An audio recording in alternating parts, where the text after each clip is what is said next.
Hi అండి, అందరికీ నమస్కారం అండి. ఫ్రెండ్స్, ఇప్పుడు అందిన వార్త. ఇక మరో ప్రముఖ నటుడు కన్నుమూత అంటూ ఇప్పుడిప్పుడే మనకు ఒక బ్రేకింగ్ న్యూస్ అప్డేట్ అయితే రావడం జరిగిందండి.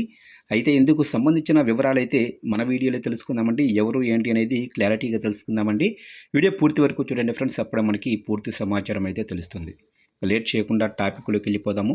ఇక తెలుగు సినీ పరిశ్రమలో తీవ్ర విషాదం నెలకొంది. ప్రముఖ సీనియర్ నటుడు, నిర్మాత జీవి నారాయణరావు కన్నుమూశారు. గత కొంతకాలంగా తీవ్ర అనారోగ్య సమస్యలతో బాధపడుతున్న ఆయన హైదరాబాద్లోనే ఓ ప్రైవేటు ఆసుపత్రిలో చికిత్స పొందుతూ బుధవారం రాత్రి తుదిశ్వాస విడిచారు.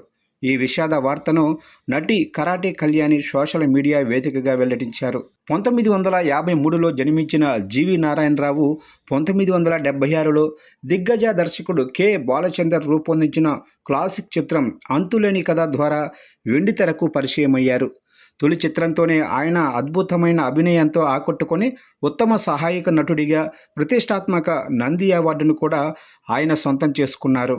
ఇక మద్రాస్ ఫిల్మ్ ఇన్స్టిట్యూట్లో శిక్షణ పొందిన ఆయన సూపర్ స్టార్ రజనీకాంత్కు బ్యాచ్మేట్గా, మెగాస్టార్ చిరంజీవికి అత్యంత ఆప్తమిత్రుడిగా సుదీర్ఘ అనుభవాన్ని కొనసాగించారు.